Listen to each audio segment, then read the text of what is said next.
Hi, and welcome to our channel. This is your typical tutor. Let us continue with our topic caste system. In today's class, we'll see the topic of caste based violence in India, where we will learn about Khap Panchayats. And then we'll go on to see the factors which strengthen as well as the factors which weaken the caste system. This will be the second part of the video. So let's start with the first topic.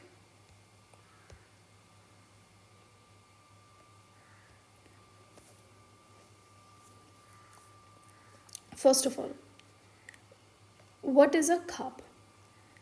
Khap is a cluster of villages.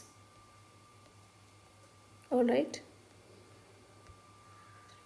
The people in these villages belong to the same caste, and also the villages share a common geography. These villages make a khap.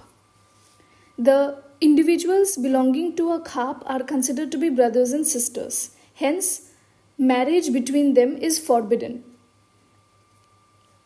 In Khap Panchayats, the leadership. Every khap will have a panchayat. The leadership is chosen from amongst these very villages, but the basis is not democratic. The basis is social status, gender, financial power, etc. This makes the Khap Panchayats undemocratic in nature. These panchayats have a mechanism to govern the respective khaps, such as honor killing,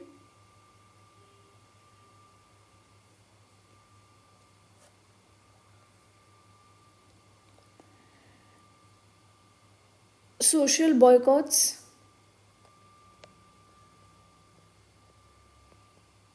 there are even instances of gang rape being meted out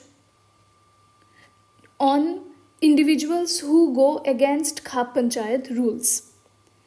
Now, because all of this is in violation, especially honor killing, it is in violation of Article 14, 15, 19, 21 and 39F of the Constitution. COI is Constitution of India. Because honor killing is in direct violation of these articles, that is why in 2010 an act was brought about for the prevention of crimes in the name of honor killing. Prevention of crimes in the name of Honor Killing and Tradition Bill, in the name of Honor and Tradition Bill 2010. This bill was brought about in order to regulate or in order to ban honor killing. The bill protects the couple. If there is any couple who belong, if there is a couple who belong to the same khap, say the boy belongs to this village and the girl belongs to this village, but they belong to the same khap. So according to the Khap Panchayat rules, they are not supposed to marry. But let's say they happen to marry each other, then for their protection, we have this bill, and the bill also has provisions for punishing the people who try to harm them. It includes punishment of family members as well. Another thing which I forgot to mention earlier is the main reason why people belonging to a khap are forbidden to marry each other is that they are considered to be belonging to the same gotra. There is a concept in Hinduism called gotra. People who draw ancestry from the same individual are said to belong to one gotra. For example, there is Rishi Agastya. So the descendants of Rishi Agastya form one Gotra, so on and so forth. And people of a Khap are considered to be belonging to the same Gotra. That is why people belonging to a Khap are forbidden to marry. I hope the topic of Khap Panchayat is clear to you. Now let's go to the next topic. Let's look at the various factors which have contributed to the weakening of caste system in India over time. The first phenomena or the first point is Sanskritization.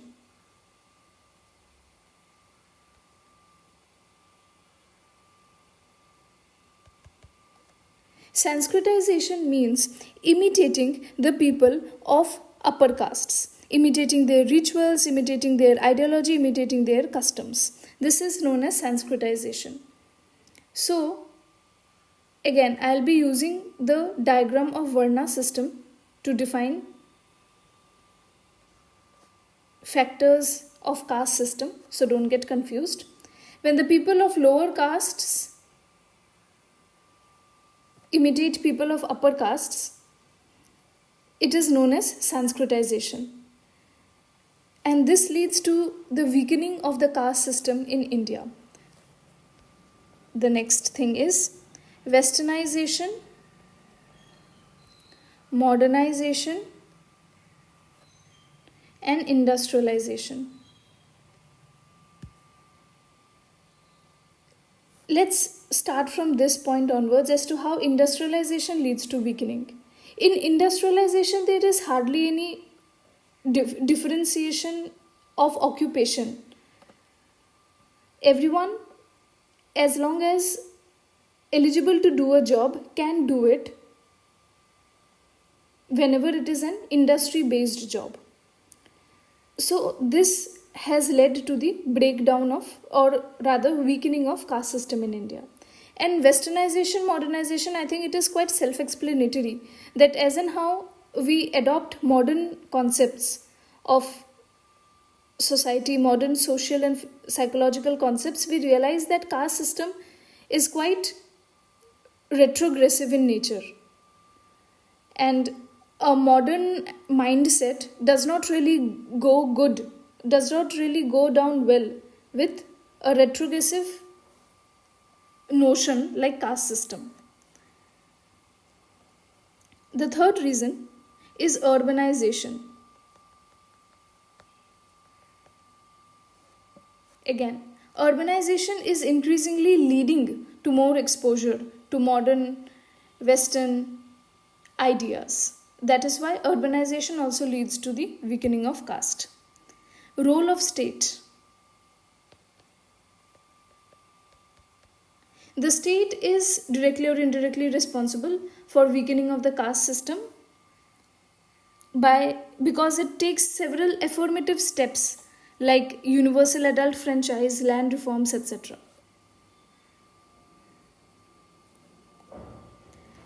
Finally, there are some other social reasons like food habits.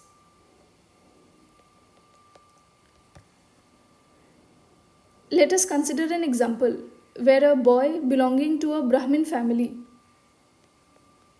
or let's say a child belonging to a Brahmin family, goes to study in a place where there is no veg food.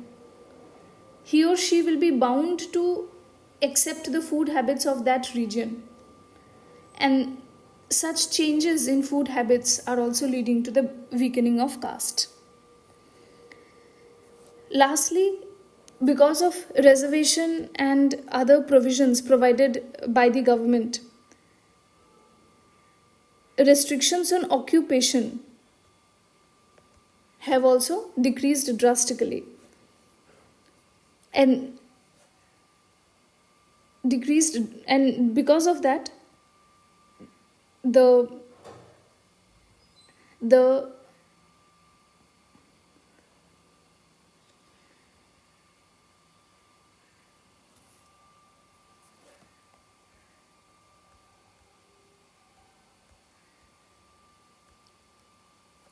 Next, because of several provisions like reservation provided by the constitution and other state actions, the restrictions on occupation. Remember that in the features of caste system we had seen that the hierarchy decides the occupation of the caste.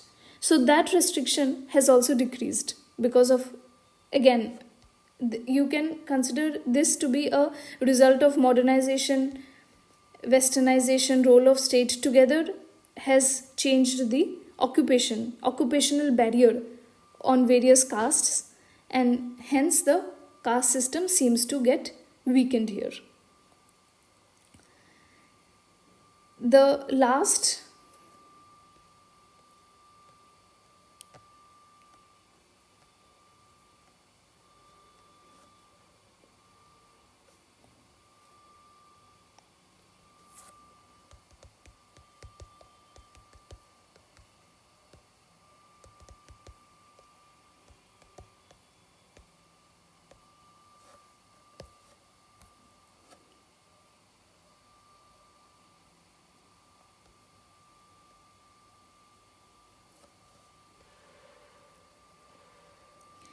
Next, there is a term that was coined by Chandrabhan Prasad.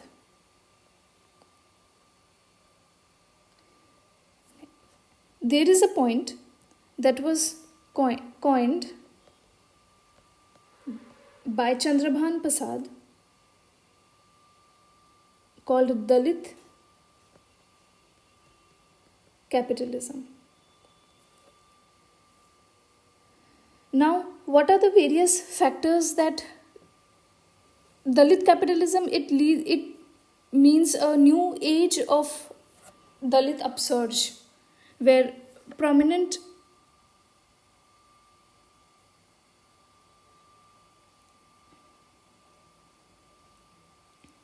Dalit capitalism refers to Dalit upsurge in the corporate sector. But here we must remember that there are certain factors there are certain issues which the Dalits face when they are venturing into entrepreneurship. Firstly, they do not have access to the established system of trust-based agreements. So they have lack of access to the established system. They have lack of funding.